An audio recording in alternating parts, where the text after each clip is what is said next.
Yay! What's up, everybody? It is Wednesday, December 11th. Guys are here, and we have somehow an unbelievable amount of content to cover on a Wednesday after the season is over. Truly, 7 days ago, I didn't know if we were going to have enough content to cover on a weekly podcast, and somehow in the last 7 days, more news has broken in Nebraska football than the last year combined. I mean, just like – the hangover from losing to Iowa, it was very, very bad, but changed extremely quickly. We're going to rehash every single aspect of it. David is here. My brother, Andrew. Andrew, how are we doing on this Wednesday evening? Yeah, I mean, we were talking right before this. I've been working nights the last few, and so you get into this weird days of like everything is flipped around, and you're like a shell of yourself to the world, and I just wake up to just bombshells of news every day. I mean, just like mayhem. I'm in the middle of the afternoon and I'm trying to like backtrack like 8 hours of news, and it's hard to keep up. So yeah, we got a little bit to cover here, but we got some things that are pouring in our favor. I feel, at least to begin the this. vibes have shifted. It almost feels like the off season is starting. I know it's not the off season; it's bowl season, which we're not used to this.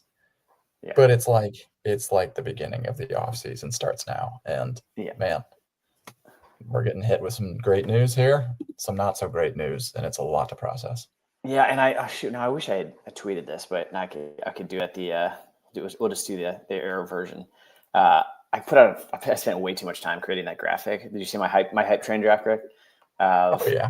Like right after the Iowa game, everyone's in shambles of like, that's the lowest point that the annual Iowa loss is like the lowest point. And then right after the Iowa loss, it was like a ton of guys hit the portal, and we're like in the very bottom. But like you have to like embrace that period to be like, okay, this is the bottom, because then right after that, everything opens up. Bowl season opens up, transfer portal season opens up, new coaches come up, endless hope possibility. And that we're entering that phase right now of like the rapid, like all in the last week, which we're going to cover right now, is amazing stuff. But it's like the Iowa is the rock bottom. Everything else rises and rises and rises all the way until August. Like when I saw that there was a breaking news article that we are hosting a transfer portal punter, I started to get that familiar feeling of hope again. We also have. We're hosting a punter. Hell yeah! Forget it. All right, so let's jump into this stuff. We got a lot of good stuff to cover. Okay, so first, before we kick things off, it's bowl season. It's also a Christmas season. We got a ton of amazing stuff going on. Long snapper, Andrew Yates, right? Guys, go to pipeline-jerky.com. Every bag that you buy directly supports the Huskers NIL, pipeline-jerky.com. We are selling like crazy. We've got merchandise boxes. We've got boxes with shirts, hats, all sorts of fun stuff. They make a great gift. They've got hats in like the jerky, 2 different flavors, the peppercorn jerky as well as the honey barbecue. Pork jerky, both fantastic flavors. They directly support the offensive line. You can see the guys in the picture. Some of the guys are on the team, some have transferred. We're working through that. But then also go to huskguysstore.com. So this hat that I've got on is selling like absolute crazy. We just got a new shipment in this week. We've got like 30 left of them, but we've got them in gift boxes in the Ultimate Husker Dad Cave crate, the Husker Throwback Time Machine gift, the Herbie Husker Fanatic box, and the Herbie Husker Golf Pack. All of these were just built in an effort of saying like, hey, we've got a big Nebraska following, and Nebraska fans are hard to shop for. This is a great gift for someone who loves Nebraska football, particularly those who were born in the 90s. But there's also stuff for Husker fans who are golfers, Husker fans who've got kids, Husker fans who are just looking for fun gifts to give. So go to huskguysstore.com. We got cool hats, we got cool shirts, we got great gear. So make sure you check that stuff out. We got about 4 or 5 days left before we can ship in time for Christmas. So make sure you get in there at huskguysstore.com. And finally, Underdog Fantasy, use promo code HuskGuys for a 50% deposit match up to $1,000. Having a ton of fun with it. Go higher or lower on all of the different Husker player stats. So Rayola's number of touchdowns he's going to score against Boston College in the bowl game will be up there, as well as the number of touchdowns, running back touchdowns for any players that may or may not be on our team. Higher and lowers, lots of good stuff, but enter promo code HuskGuys. It's a great platform. Download the app and make sure you get on there and you get 50% deposit match. So check that out. And now, okay, so here's where I want to take this before we jump into some stuff. Get your rapid reaction to a lot of different fun breaking news from this week. Okay. So Iowa game ends. Or rock bottom. Rock Devastated. bottom. Never watching again. Punch in your face again. Like hours later, Tony White's gone. Jesus. How do you feel about that? What's your rapid reaction to Tony White? Just, I'm gone. He was overrated anyways. Never liked him. Great. We didn't need him. We don't even need him. No.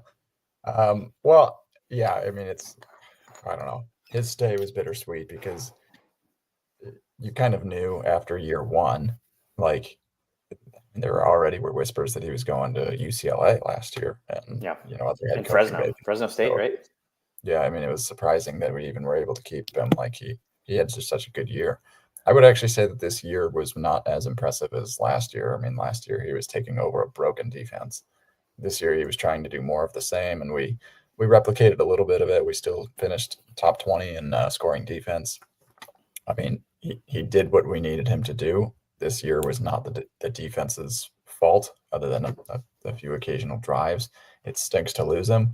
And it seems that a lot of the players really liked him because the onslaught of transfer portal departures, the second that he left, was it's still going. It's still going. But before this year, when we hired John Butler, I just felt like this is the contingency plan, and I think we even said it on this podcast. It's like kind of a reason a guy from the NFL, John Butler, who wanted to be a defensive coordinator, would come to Nebraska of all places just randomly. I think the plan all along was, if Tony's headed out, we need somebody who's going to take over and keep some continuity, and Butler's the guy. Yeah, and so one of the first comments popping up here is my next question that I had for you is, did you have a reaction to? I was surprised he took a quote unquote lateral move. I think it's a lateral move, maybe down. They're 2-10. They're not good. They were 13-0 2 years ago. It's Florida State. Yeah. It's warmer. It's easier to recruit. Is it a better program? I don't know. Is it a better job? I don't know. What like the head coach thing made sense. Like, yeah, the guy wants to be a head coach. Surprising that he went to be another D coordinator. Yeah, I'm not totally buying the family excuse. I guess I just don't. He's about to go to UCLA. Get it right. Yeah, those are not in the area. I don't even actually know that his family's from Tallahassee. Florida's a big state. He's a California guy. Regardless. Yeah, I was and I wasn't. I mean, it's just a matter of like, in the end, it's going to probably come down to money and we pay him 1.6 though. There's some that are also thinking like, if he's a head coach in waiting, like the jump from Florida State and stuff, and showing that he can do it at two places. I don't know. I'm coming up with different reasons. Yeah, I mean, so here's my final thought though, is that some of this turnover and some of this change and some of the stuff we're seeing, I do wonder a little bit about the pressure on Rule, and then like if he's kind of like a little almost rattled in like keeping everybody together, and then B is like Dana Holgerson coming in and maybe rattling some cages there too.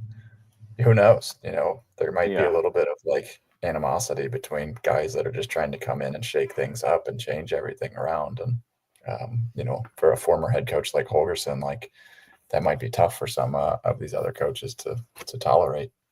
Yeah, I think I got a couple different spin zones on the whole thing. That on the one hand, he was a rental from the beginning, which I think is like, I don't know. The whole thing was a little bit, as you look at it, kind of bizarre, where like he came in and is instantly like, okay, this guy's gonna be head coach. So the whole thing was a little like, I think we knew it was gonna happen within months. Like within by October, we're like, oh, this defense is good. He's probably gonna be a head coach. Yeah, which is a weird way to build a program for Rule in the beginning. And we signed him re-signing him last year was a surprise. Was a miracle. Because he should have got the UCLA job. I don't know why he didn't. That's like an interesting question, why he didn't get that or didn't get the Fresno State job. But yeah, that stuff was interesting. My spin zone of how I'm like rationalizing, and I'm like the what's it like the therapy level of like depression in your brain to like rationalize it is to like 56-7 against Indiana was his fault. And then get him out. all of the get him out of here. all of the bad drives at the end of games where we couldn't stop them. So like UCLA's game-winning touchdown drive, USC's game-winning touchdown drive, Ohio State's game-winning touchdown drive. All those are his fault. The good series, all of the good plays, and all of the, like the really good shutout games, like the games where we shut out Colorado, the game where we shut out that Purdue, like all the half shutouts we did were Butler's. Nice. How's that? That works. Tony. Yeah. It wasn't him. You can take your stupid 3-3-5 and get out of here. Yeah, that's my complete like rationalization through the whole thing. I obviously love Tony. I thought he was great. I'm gonna miss him. I thought the whole thing was weird. That was a major Illinois scored in the same play 3 times by Andrew. I mean, there's plenty. I thought this year was weird. I would agree. Like the fact that the defense fell apart on game-losing drives multiple times, the meltdown against Indiana, like the inability to make a big stop, like in important situations, there's definitely something a little bit off to the point that he wasn't as explosive as he was like year one. Anyway, that's Tony. But Tony shifts into topic 2, and this is one we'll go from topic 2, and this will also be like the topic we finish with. The bowl game was announced next. Yes. Okay. And I was thinking about how to phrase this to our fans, because this is probably a brand new segment for those who are listening. We got about 558 folks listening. Yeah. But for those who've been listening for a long time, you probably don't know this. But Andrew and I are Boston College alums, which is a weird dynamic. There's a bomb. For us. We were born and raised in Omaha. We grew up in Omaha. Born and raised Nebraska football fans, diehard Nebraska football fans, children in the 90s, built an entire business around Nebraska football. It's all we care about. It's the only thing I think about is helping Nebraska football. But we did happen to go to Boston College for school. But I was thinking about the spin zone of how we can help fans here. There is nobody here that knows more about Boston College in Nebraska than us. I mean, Rule should be calling us. Because I've watched more Boston College football than anybody in Nebraska. I would argue that. What was your reaction to pinstripe Boston College? I mean, I like extreme disappointment just because of the opponent, like, not mattering where it is. Like, we grew up children of the 90s. We grew up like, going to every single home game. Like, Nebraska football is blood. It is our family. It's several generations worth, all of that. And I was so stoked to finally get back to a bowl game. I mean, first time since 2016, first time that our children, and we've had children for many years now, seeing a bowl game. I have an 8-year-old. It's against, and how do you explain to your kids it's against our college, which we also cheer for, but not in this game, but maybe a little bit, but not a lot bit.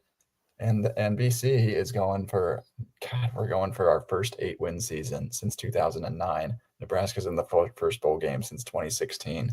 Why do these two teams have to meet? It is the worst. It's like the kings of football futility here, but it is. As my son Jack said, he asked me, "Is it for the national championship?" Like, no, it's not, buddy. This is for the pinstripe. This is for the pinstripe. It's like our family's national championship, and it's no for one the else. Pinstripe. It's the Pinstripe Bowl in New York. It's going to be 7 degrees and freezing cold and snowing, and it's on the Tuesday at 28th. But hey, we're playing. That I have gotten because literally in our class, I was one of like 5 kids to go to Boston College that were from the state of Nebraska. Like, nobody knew anything about Nebraska. Anything.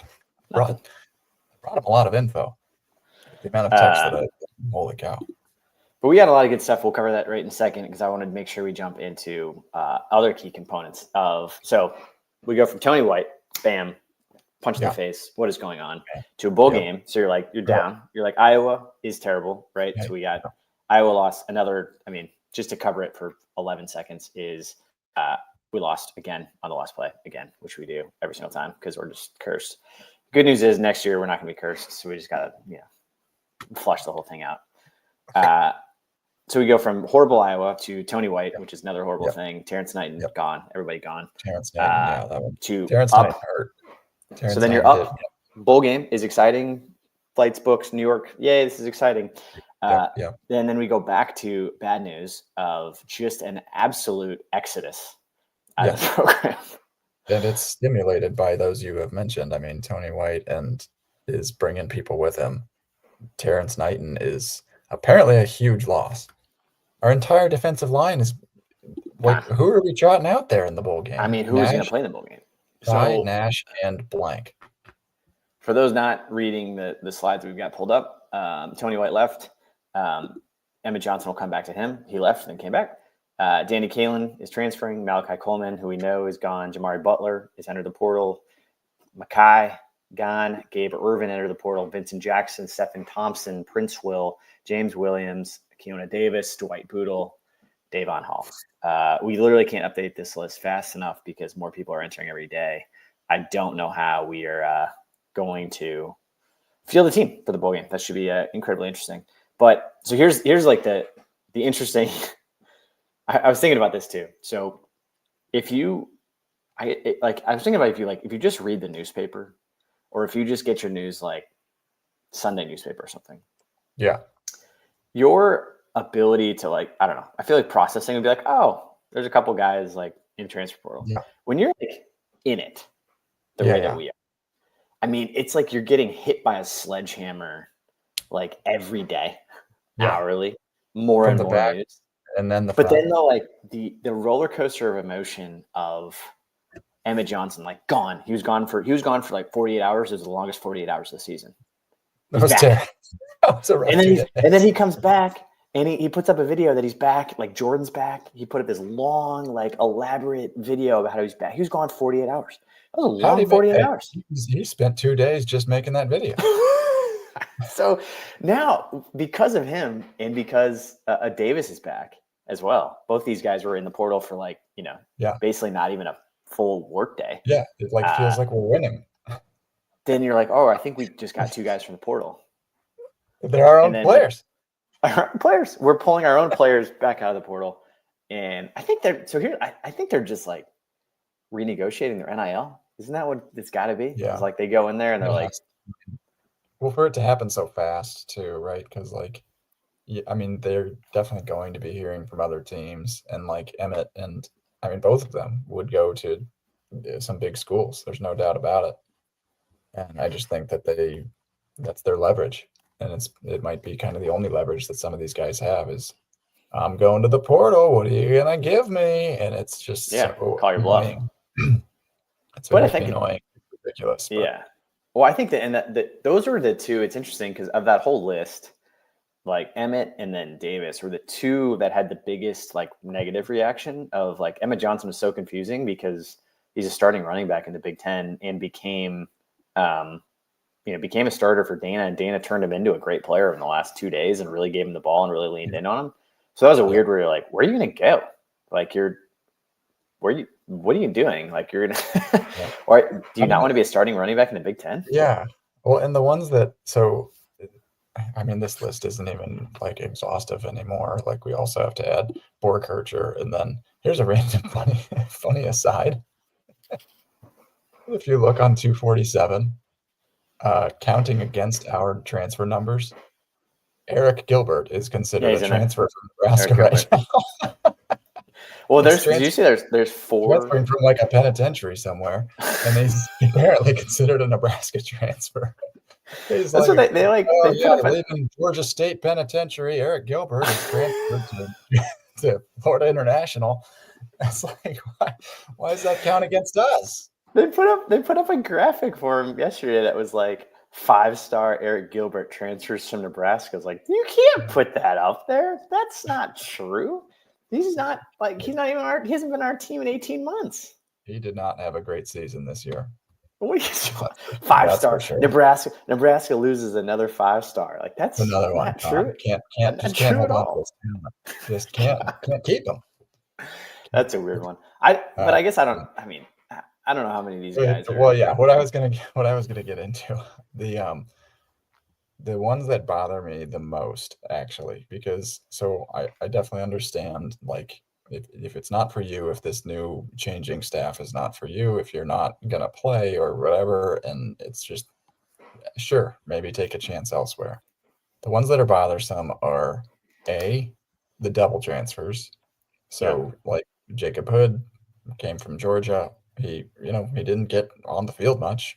It's hard to blame him, but it is annoying that he came here, took whatever money, and now he's leaving Yeah. without really doing a whole lot of anything. And then number two, it's the kids that were like kind of discovered and developed here, and Yeah. then just kind of use this as a launching pad. And James Williams is like that is the example right there.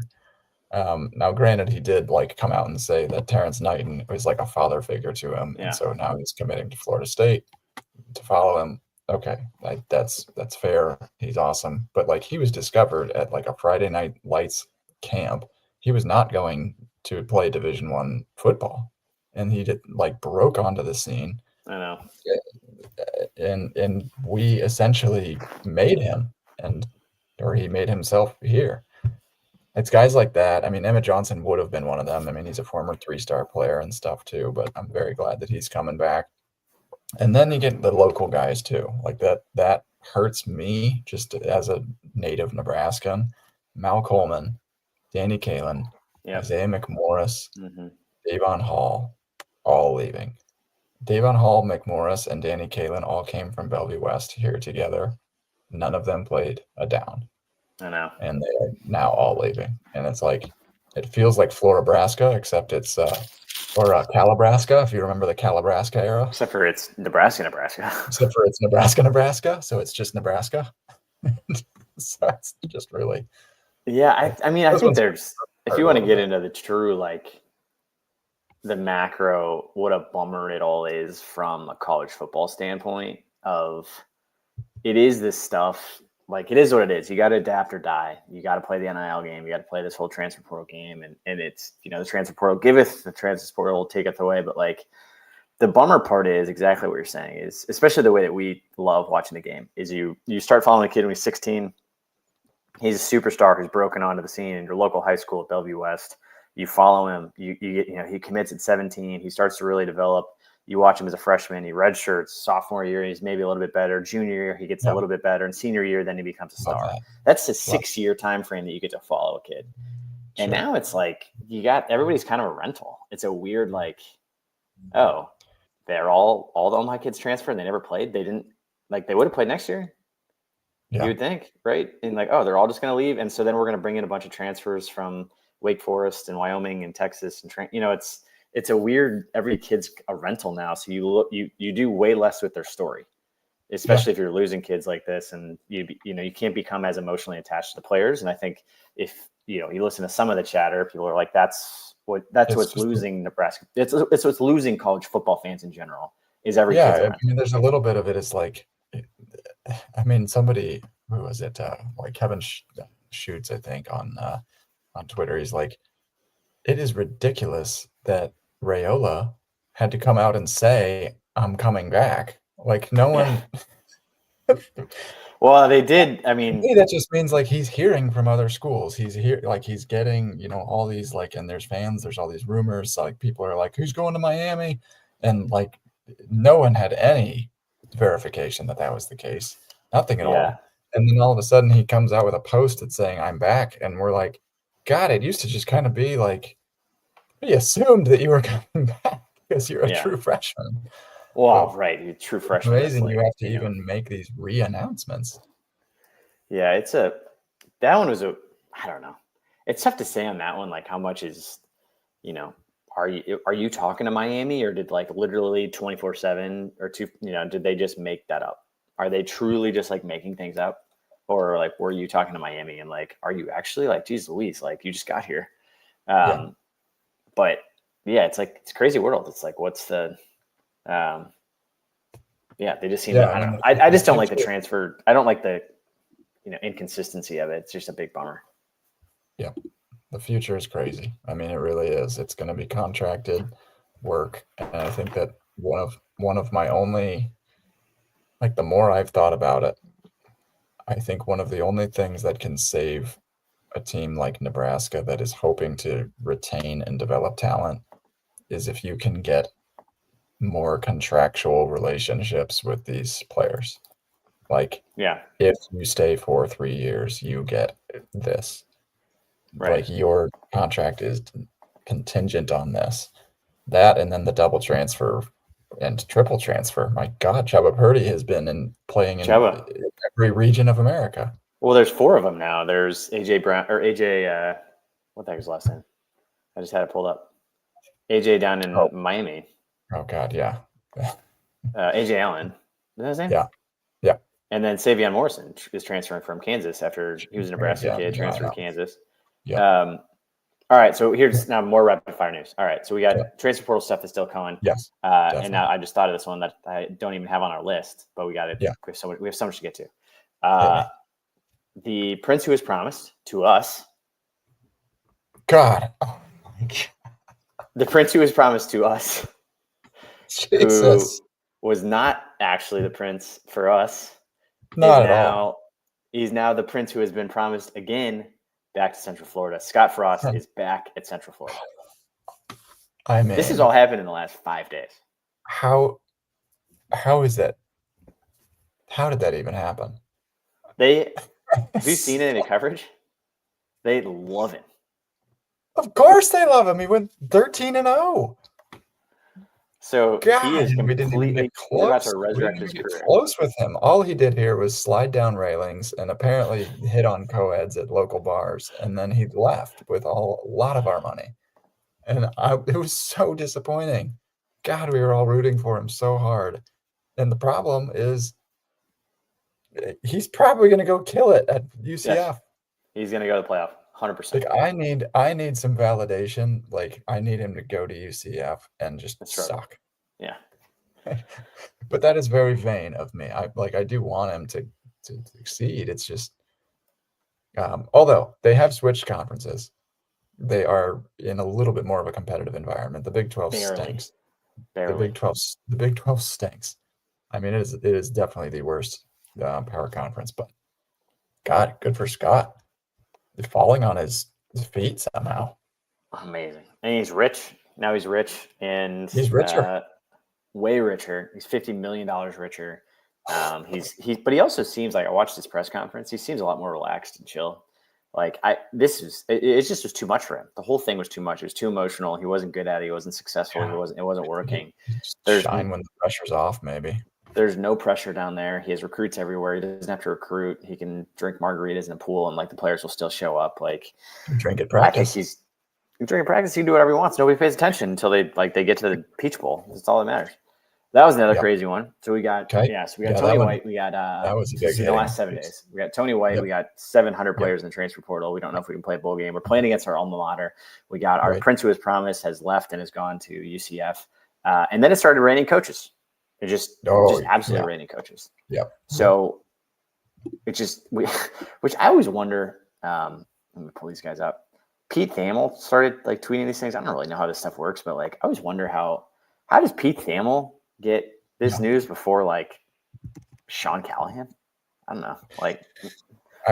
Does he just know? I don't know. Like Sipple and like McEwen are like sitting in their office. Like how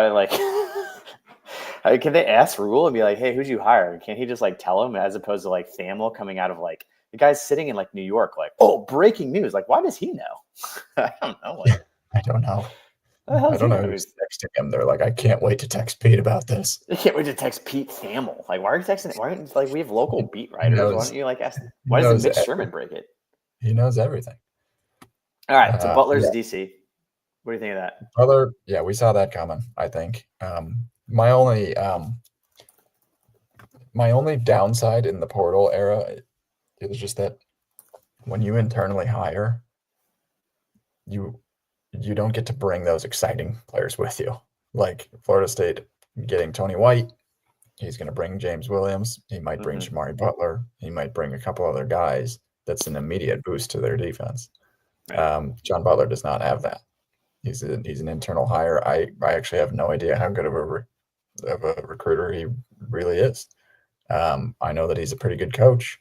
I know that our secondary kind of stunk this year. but maybe he's a better defensive coordinator, and it's a fine hire. I think it's a trustworthy hire. I think it's a hope for some continuity there, that you just don't have to like completely overhaul the defense again and anything like that.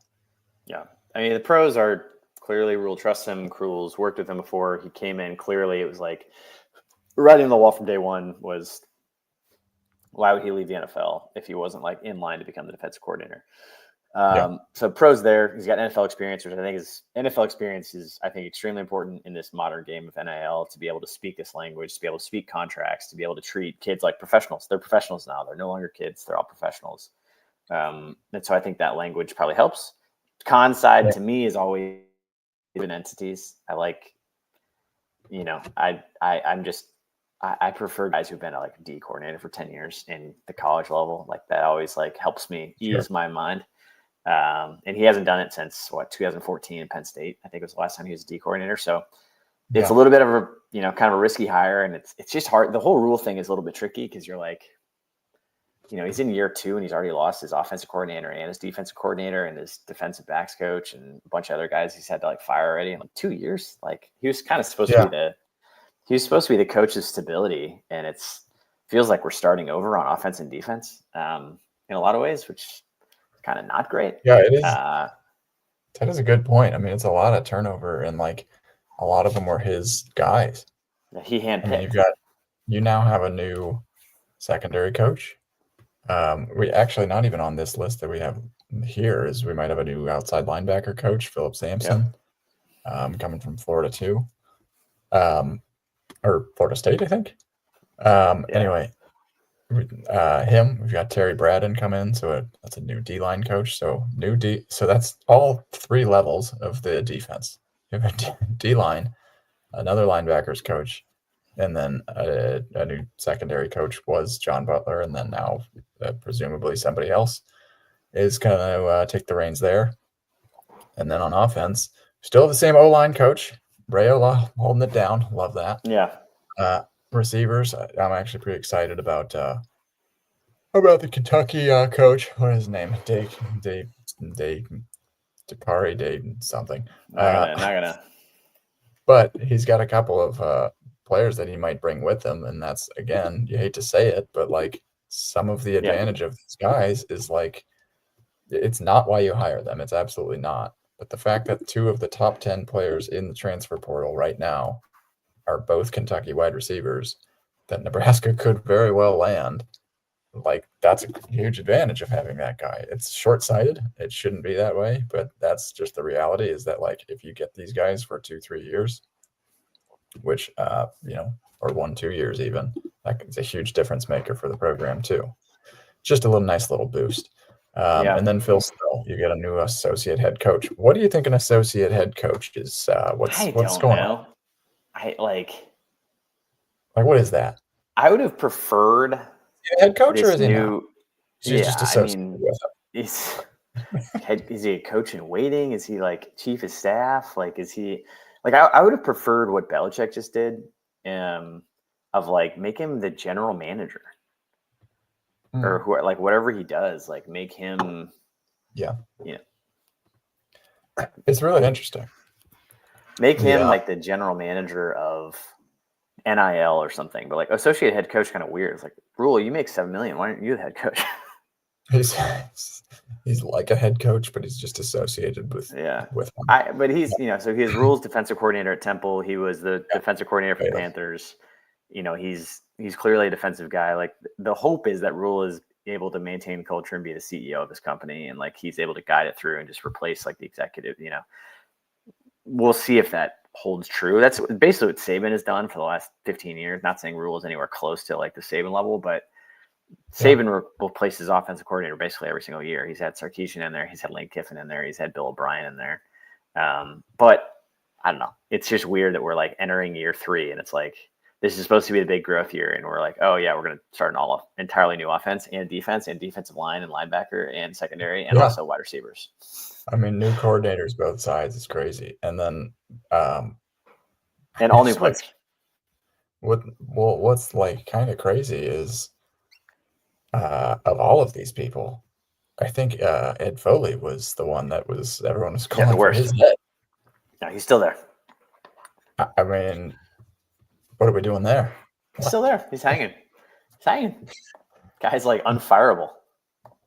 God bless. Yeah, so he's hanging. There. We got some action there. So to recap, we got lost Iowa. Tony White's out. Boston College bowl game is great news for us. Followed by 20 transfer portal guys. Followed by all of our coaches leaving. Followed by a ton of new coaches coming in. Followed by Scott Frost, the prince who was promised, leaving Nebraska, hanging out on the beach for a while, going back to his alma mater, or not alma mater. He's an alma mater here. Going back to the place he won a national championship at. He's gone. New guys are coming in. We've got associate head coaches. We've got D-line coaches, defensive coordinators. Somehow we got to play a bowl game in all this mayhem. But then also breaking news on the transfer side, you just said a bunch of these guys are already landing. A couple of them. What did you say? James Williams is officially going to James Williams Florida State. His crystal ball, at least 100% of his predictions are to Florida State, and then Prince Will, his prediction is to Ole Miss, where his brother actually transferred from Florida to go to Ole Miss. So now they've got two Uman down there in patrolling the Grove. So they're showing Jamari Butler is 50% Florida State and LSU. Again, I can't emphasize enough the whole like Terry Braden is coming in from the Chiefs, which was a huge hire, by the way. I think a great hire. He's been working with guys like Chris Jones the last couple of years. Comes in from the Chiefs as our new D-line coach, and he has to replace Prince Will, James Williams, Keona Davis, Vincent Jackson. No, Davis is back. Davis is back. Who? Davis is back. Keona Davis is back. Sorry, I'm just last. Yeah, Davis is back. Vincent Jackson, Brody Tagaloa, Jamari Butler, Kai Wallen, and Ty and Nash. Yeah, I think they said massive overhaul on the D line. I think they said we almost will not have a player come back with a tackle, because we're going to lose. It's 8 players from a D line that does a 3-3-5. Yeah, not ideal. So yeah, I mean we're gonna start from scratch. It's gonna be brutal. 3 linebackers. Stephon Thompson with the old double transfer comes from Syracuse. He's out. Mekhi Gabayer, that one hurt. He's a grad transfer as well. He's out.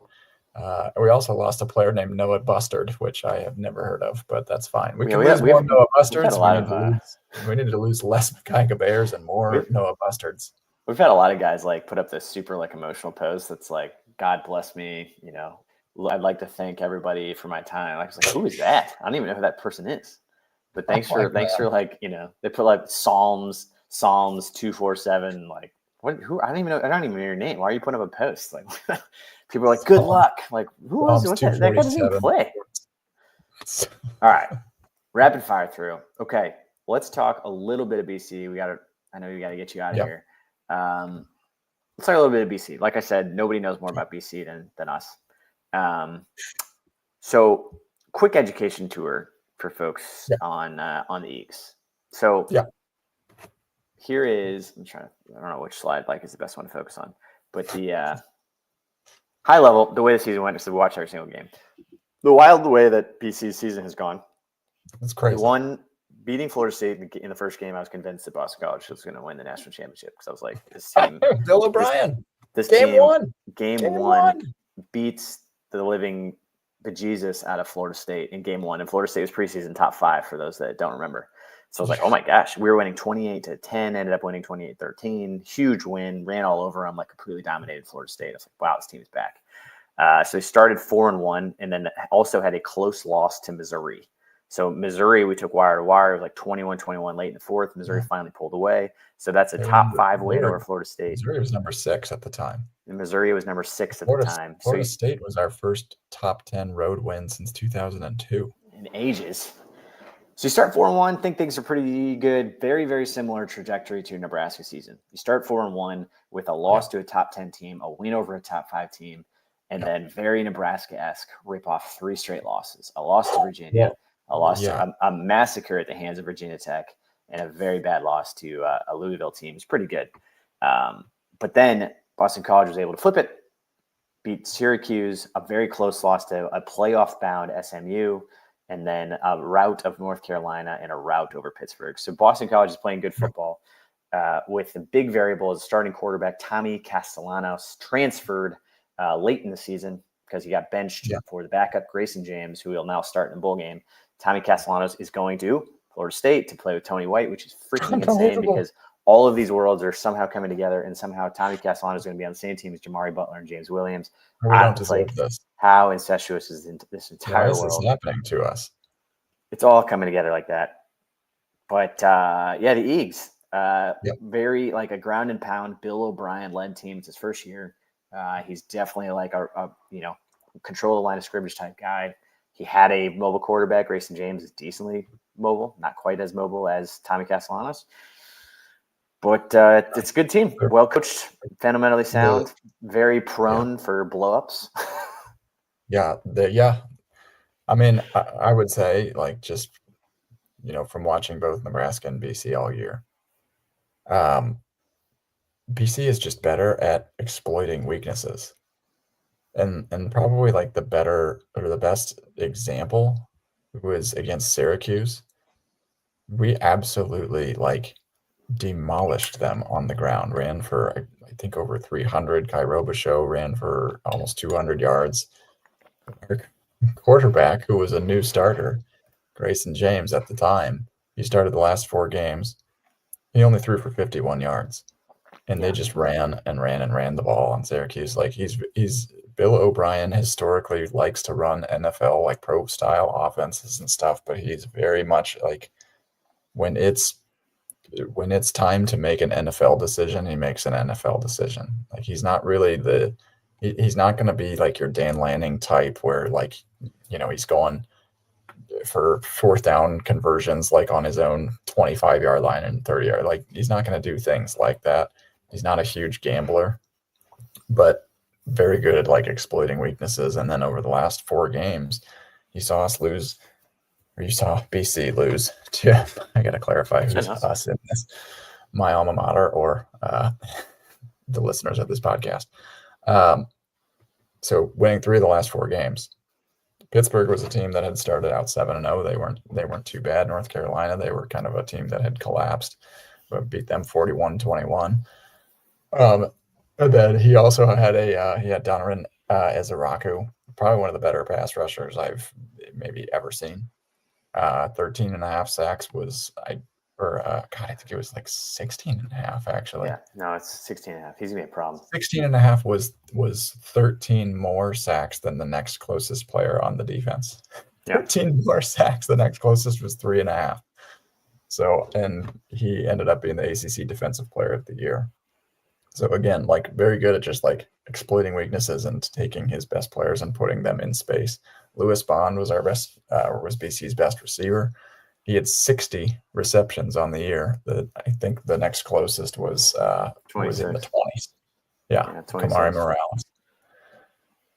And that was that was the tight end, Kamari Morales. So, like, very good at getting the right players the ball. Very good at getting at letting his defenders just get after him. Ezeraku is going to be an absolute force. I don't know who on Nebraska's offensive line is going to be blocking Ezeraku, and I don't know who is going to be able to stop the passing game. But a very balanced offense, and I would say overall, it's gonna be so bizarre watching this. Just like watching him knock Rail's head off will be just terrifying. Like, please gently set him on the ground, please don't hurt him. Oh my God, seriously. And he's like such an easy player to cheer for. He's like just, so well spoken, motivated, has been at BC forever, and is finally taking his moment in the sun. And I think he's going to use his last game to show NFL scouts, like, this is what's up. Yeah, I can't believe he could be a first rounder. I can't believe Nebraska lost 5 of their last 6 games. It's so depressing seeing this. 5 of the last 6. BC's 3 of the last 4 wins. So you got one team that's rolling and one team that's really struggling. Has been sliding a little bit. Yeah, a little bit. The line is BC. No. Or Nebraska favored by 2.5 with an over/under 45. Yeah. I think that goes way over, mainly because we do not have a defensive coordinator, and we have 40 players in the transfer portal. So that's where like every one of these bowl games is like a complete mess because all these players, there's 1,500 players in the transfer portal, and we haven't played a bowl game yet. So like you have no idea who's going to show up.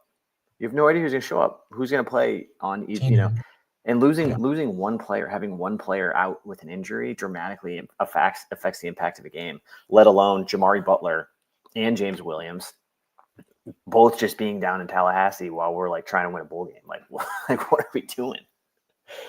Yeah, it is insane. I mean, and it's like, it's so hard to like, to fully commit to, I mean, I think Nebraska fans need to use their New York base and like, we need to show out. I think Husker fans will.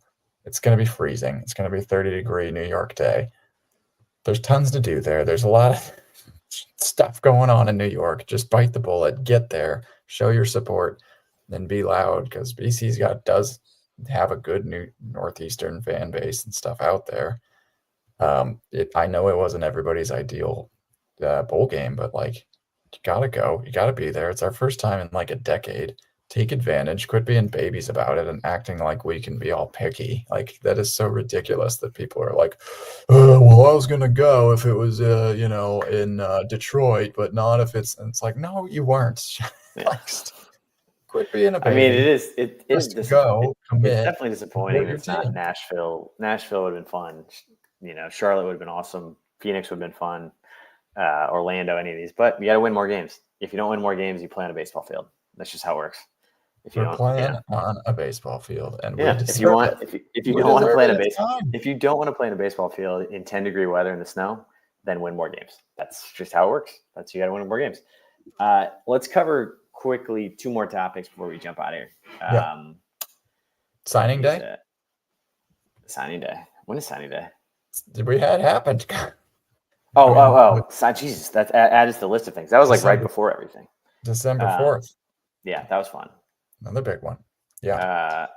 So signing day, I mean, I wanted to cover this, which I thought was just interesting conversation fodder of, there was for those now looking at it, there was I don't even know what you'd call this, like some kind of a repository that at least did their best attempt at aggregating the total amount of collective funding, as well as the total amount of ticket sales and total amount of like revenue for each of the programs in the Power 5 program. I thought it was very interesting. Everybody's like, oh man, their methodology is not accurate. It's not accurate. Like blah, blah, blah, all this stuff. I think it's actually directionally close to something. Yeah. And the thing that is immediately comes out of it that's concerning is I think it is directionally close. Like they've got Nebraska basically as the 30th most collective funding at $8 million. I think that's pretty close to accurate. I know Rayola's got a big package. Most of the other players don't really. And the concerning thing is maybe it's not 8, maybe it's 10, maybe it's 11, maybe it's 12. The concerning part to me there is it's a factor of 2 away from the big guys. Oh my God. It's like you're playing a different sport. Texas at 22 million, Ohio State at 20, LSU at 20, Georgia at 18, Texas A&M at 17. I mean, with twice the amount of funding to get players, you are going to have twice as good a players. Like it is, if not 3, 4, or 5 times as better. Right? And like, if we've learned nothing else over the last 20 years of football, is the teams with the most 5 stars win. It happens almost every time. There's a direct correlation between recruiting rankings and those teams that are playing in the top 10. The rare exceptions are the Indianas, the JMUs, the SMUs of the world. Majority of it: Texas, Ohio State, LSU, Georgia, Texas A&M, Michigan, Alabama, Florida, Clemson, Oklahoma, Penn State. Those are your top 10 teams. Yeah, you knew about them. It makes perfect sense, and it's like the unfortunate way of the world. Again, one of my only hopes, I guess, for the future of Husker football and the future of college football as a whole is just that, like, how do we get these insane bonkers boosters and the world's richest man, buying quarterbacks. Buying quarterbacks for Michigan and whatever. It's just like, how do we take that out and just make it a little bit more of a level, like, hey, you have X amount to spend. And that right now, the sad reality is that while Nebraska started ahead, I mean, we were in a good spot. Like initially, we were, in that top 20. We had like, open doors in our back pocket and stuff with former Nebraska players starting that. We had a good amount of funding. We had a good direction and stuff. And then Pipeline unfortunately, Jerky. Pipeline Jerky has been started and founded by some extreme loyalists that are talking to you right now. But this is just the way that college football is going, is like the top dollar. A lot of these guys are just shopping around for schools to give them a deal, and it's hard to blame them.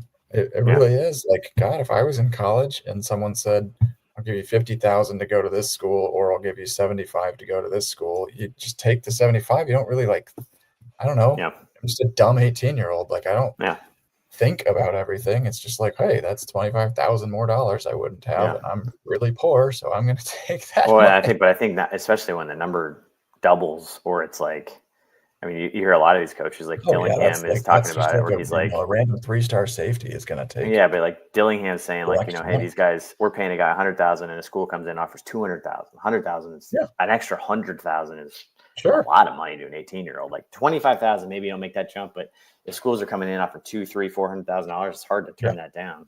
It's hard to be a development program at all.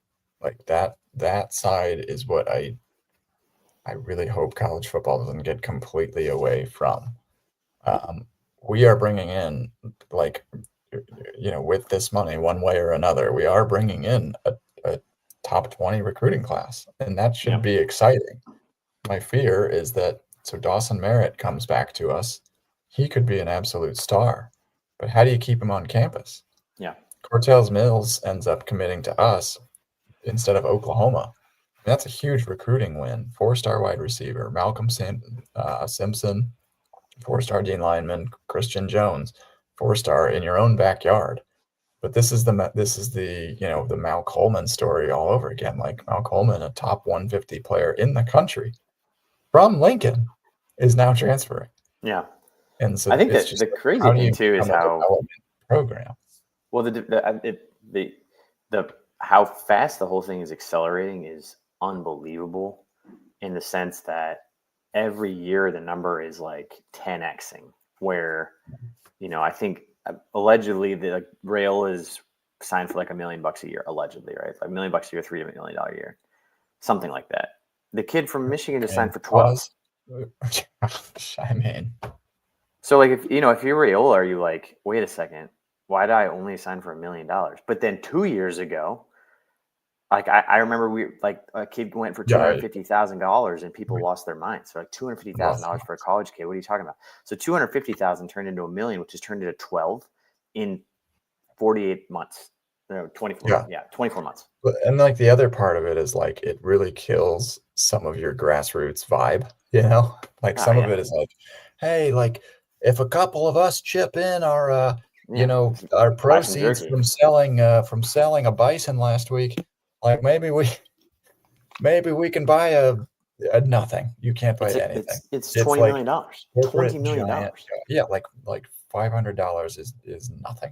It's like, and so it kills a little bit of that. Like, I want to make a little bit of a difference, but it takes everybody.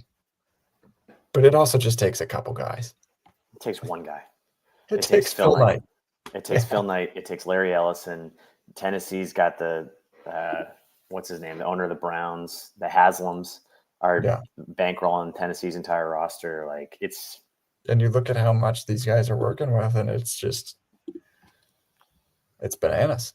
Anyway, I mean, so my hope for Nebraska is that, like, we have a development coach. We have Rule, who prides himself in taking 3 stars and sending them to the NFL. And there are plenty of them on campus. And we've got the recruiting classes. We've got the talent. And now we have all these new coaches. Like, my prayers are that it finally starts to gel together, and that all of these coaches are maybe actually a little bit of an upgrade. Don't know if that's the case. Here's our last topic. You ready for this? Maybe. Schedule release day. 12-0. Done. Next. I mean, It's December. It usually takes me a while to talk myself into this stuff. But look at this schedule. It's a beauty. I mean, sets up nice. Obviously, the issue is we don't historically beat any of these teams. But what if we do start beating them? Have you thought about that? What if I know we don't normally ever beat Minnesota or Michigan or USC or UCLA or Penn State or Iowa. But what if this year we do? Put it on paper. On paper. That's what Cincinnati, August 30th for Cincinnati is likely moving to Kansas City. So that's basically a de facto home game. Okay. So you got Cincinnati. Akron, that's a win. Houston Christian, that's a win. That's 3-0 before going to a Michigan team that's in shambles. You beat that Michigan team. You head to Michigan State. We don't know what to think about Michigan State. They're also not exactly a program that's a powerhouse right now. Head to Maryland. Not exactly a powerhouse right now. Minnesota always beats us, but maybe this year we finally won't do it. Northwestern stinks. USC, we should have beat them this year. UCLA, we should have beat them this year. Penn State, maybe that. Penn State's really like, if you look at the whole thing and then you add Iowa at the end, Penn State being like the top dog on there. USC has just really struggled. But besides that, we don't have Oregon. They took Wisconsin off, which kind of stinks because like we finally figured out how to beat Wisconsin, and they kind of stink. Michigan could very well be very good again too. Yeah, Michigan. Yeah, we'll see. I'm gonna hang on all season as if they're not going to be good again. But as far as like top 10 teams playing in the playoff right now, it's just Penn State. Crazy. Yeah, it's not bad. I mean, you pull Ohio State off, you pull Oregon off. You know, it could be worse. It's a nice schedule. It's manageable, like we say it every single year. It's there on a silver platter. If we just stop losing 1-score games every single week, every single season. Yeah, I mean, when we had scheduled Cincinnati, which by the way is a little bit bizarre that game is a neutral site game, but just because I don't know how devout Cincinnati's fan base is, but like when we had scheduled Cincinnati, they had actually been coming off of a string of like a couple successful years, and so that was a bigger game then, and then they just stunk this year. Good. Oh, it is a big opener though. They're still a Big 12 team. They should be getting Big 12 talent, big opener, but that one stands out. Akron, Houston Christian. I love when there's a school that you have to look it up. Like you just have don't to even know who they are. Never heard of it. Fine, that's a win. That's a win. All before the Michigan game, and that's going to be the big showdown of September, and kind of similar to how Colorado was this year. But I like that it's a little later in September. It's a good layout there.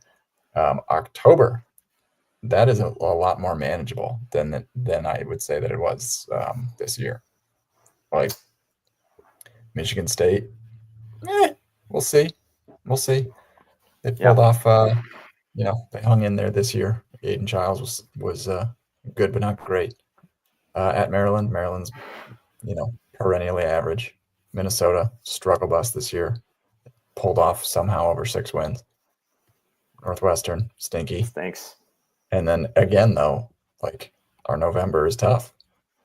Yeah, I mean, it's on paper, that's 4 straight losses the way that, because the rule doesn't know how to win November and we don't beat these teams, but also like we should have beat UCLA, we should have beat USC, we should have beat Iowa. It's so similar to this year, how it's set up with those first 8 games. It's a whole shoulda, woulda, coulda. It's a shoulda, woulda, coulda. Like the first 4 in the last, or the first 8 in the last 4. It's like crazy. Like this year, we should have beat Illinois, we should have beat UCLA, we should have beat USC, we should have beat Iowa. Like unbelievably, we should have been like legitimately a 10-win team if we just don't make colossal, unbelievable mistakes. But it's favorable in the sense that there's no like, you're not looking at that schedule with a guaranteed Ohio State loss or a guaranteed Oregon loss or a guaranteed, like you don't have those on there. You got Penn State is like the only kind of one you're like, all right, that's a playoff team. The auto loss. Yeah. Yeah. Like you don't look at it like, oh, okay, so we're definitely losing to Oregon. We're definitely losing to Ohio State. We're definitely losing to a Michigan team that's going to go to playoff. Like not really on there. So I don't know. It's on there. It's there for the taking. I mean, the offseason title run has already started. We just signed a top 20 class. I think we're about to go bananas in the portal. The portal is going to be, I mean, it's going to be unbelievable. It's going to be nuts. I mean, every team has to cut down to 105. We're not the only team that has to deal with this. It's going to be the wildest year yet. Yes. And it starts, and it's all this month. It's already starting. There's going to be a couple Christmas presents. We're going to be forgetting about a lot of our own transfers pretty soon. Well, the other crazy thing is all the players. Once all the players lose in the playoff is when all those guys will start to transfer too. Yeah. And then there's the spring portal period as well. But December is definitely when it's most active. There's a lot of things to look forward to. I think that there's the vibes around Husker Nation right now are low because we haven't started landing those hit guys yet. But let's say next week, we come in with 3 or 4 more former stud players. All of a sudden, the vibes start to flip. And then you got the big old matchup in the Bad Boy Mowers Pinstripe Bowl. That could be, it could be a launching pad for Nebraska or BC. BC's looking for its first 8-win season since 2009. Nebraska for its first bowl game since 2016. I mean, that's a huge matchup. And then you launch yourselves into the spring, and then we're off and running. And then the ramp is looking basically straight vertical for Nebraska again, all the way through that spring game. Baby, here we go. All right. Thanks for joining us tonight, folks. Make sure you go to Underdog Fantasy, use promo code HuskGuys to get 50% match up to $1,000. Go to HuskGuysStore.com, shop for all of our awesome new Husker paraphernalia, great Huskers gear, get Huskers gift box for Christmas time, and pipeline-jerky.com also has some great Christmas gear for you. Thanks for listening, and go Big Red.